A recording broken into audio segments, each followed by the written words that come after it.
We are back with a Today exclusive and an important message from a college football star. That's right. After 3 seasons with Ohio State University, Harry Miller here announced he would be medically retiring, revealing mental health struggles that pushed him to the brink. And we're going to speak to Harry in just a moment. But first, a bit more about his story. That offensive line is doing such a great job up front. At 6'4" and over 300 pounds, nothing gets past Ohio State's standout offensive lineman, Harry Miller, a 5-star recruit from Georgia. He was selected as the second-ranked center in the nation before signing on to the team. And in his second season, he helped lead the Buckeyes to a Big Ten championship win. Touchdown, Buckeyes!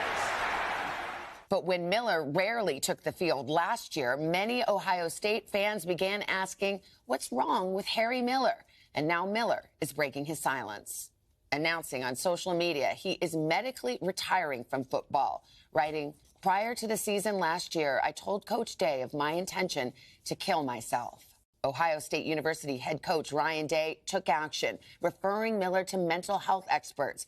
And after a few weeks of professional help, he returned to the game. But the pain did not go away. He writes, I tried my luck at football once again with scars on my wrists and throat. Maybe the scars were hard to see with my wrists taped up. He continued, they are hard to see and they're easy to hide, but they sure do hurt. There was a dead man on the television set, but nobody knew it. Those scars, he says, are reminders of his struggles. His story coming as a shock to the college football community. Miller is a powerhouse on the field and off. The starting lineman was named an academic All-Big Ten honoree. He's a college junior studying mechanical engineering. When looking at like a standard continuum of time chronology. And has a 4.0 GPA. Prior to Ohio State, Miller was named valedictorian of his high school class. I would first like to express how grateful I am to be in the position that God has placed me in. In his free time, Miller volunteers in Ohio and abroad. Ready, go! Making mission trips to Nicaragua, where he helps to build homes and provide food and other aid to families there. And now Miller is on a new mission, hoping his story will encourage others to speak up and seek help. We are really honored, that's the word, to have Harry here this morning to help share your story. It's good to see you. How are you feeling? How are you doing? I feel really good. I get emotional seeing those videos of, there was Santiago, Isayana, Juliet, all the kids and mothers I'm really close with in Nicaragua. We were just there last week. And I get emotional seeing them. Harry, you're so deep. Your heart is so big, and you have now put it out there for the world to see in this extraordinary piece of writing that explains so well what I think many have really struggled to explain or understand about mental health, especially for someone like you. We look at you, Harry, and you know the world thinks, there's a kid who has it all. And you tried to explain why it is that you can still hurt so deeply. Yeah, I was talking with Carson before coming on, and we were sort of describing it like the weather, and you go outside and you see it's raining, and people say, how about the weather today? And you've got, instead of raining cats and dogs, it's raining young people off of buildings, and you look around and you say, something's going on right now, and something needs to happen. And the dilemma is that nobody has to say something, but that is precisely why somebody has to say something. And I had no intention of this happening the way it did, and people have called me brave, but to me it just felt like not dying, and it felt like being honest. And maybe bravery is just being honest when it would be easier not to. And if that's bravery, then so be it. But I've just been really grateful to, one, receive the help I have, and then two, to have learned some things that I can share with others. You're talking about those kids in Nicaragua, and they're beautiful kids. And I was thinking about you as a kid. At 8 years old, you said to your mom, I want to kill myself as a little boy. And those feelings just didn't go away. Yeah, they sort of, I got treatment when I was young, and I guess I've always been anxious and depressed. And years passed, I felt good in high school.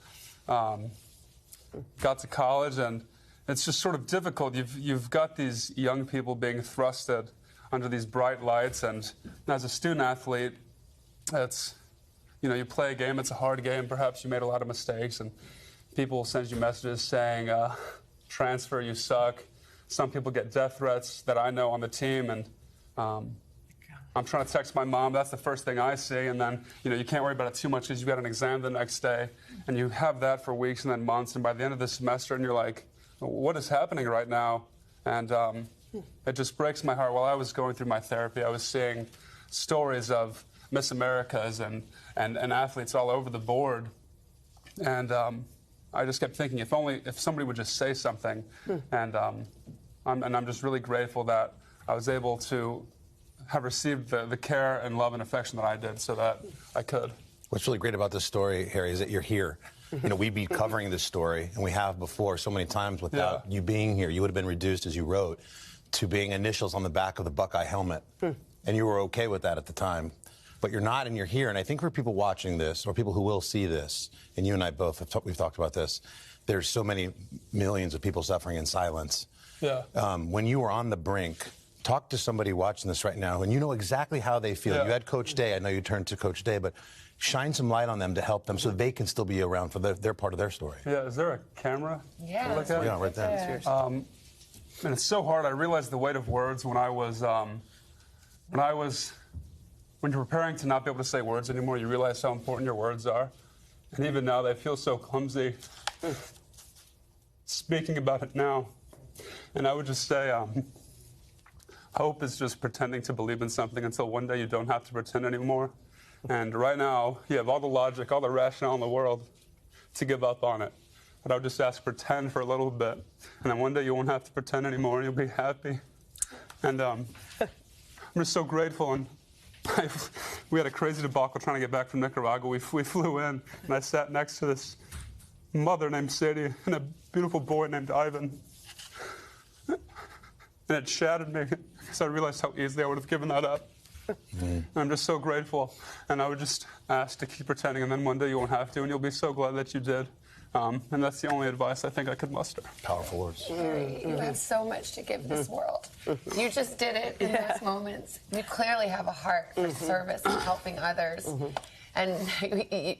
And you're still in school. You told me you had midterms this week.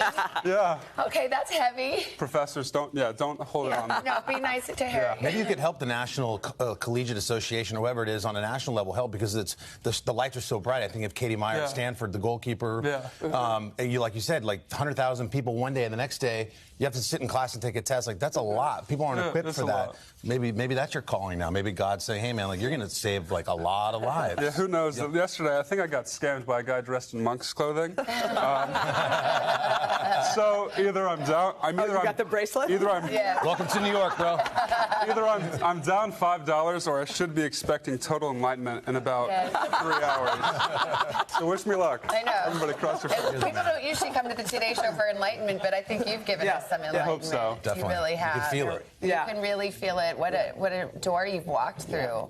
And just, we're so grateful that you're here. And Harry, you've thank helped you. so many people. Thank you. That was really precious. Yeah, we're grateful Will you keep in touch with us? Coach Day, Absolutely. too. Yes. I think your mission is just starting. Yeah. So I hope keep in so. touch with us. I hope so. Oh, Harry, Thank you.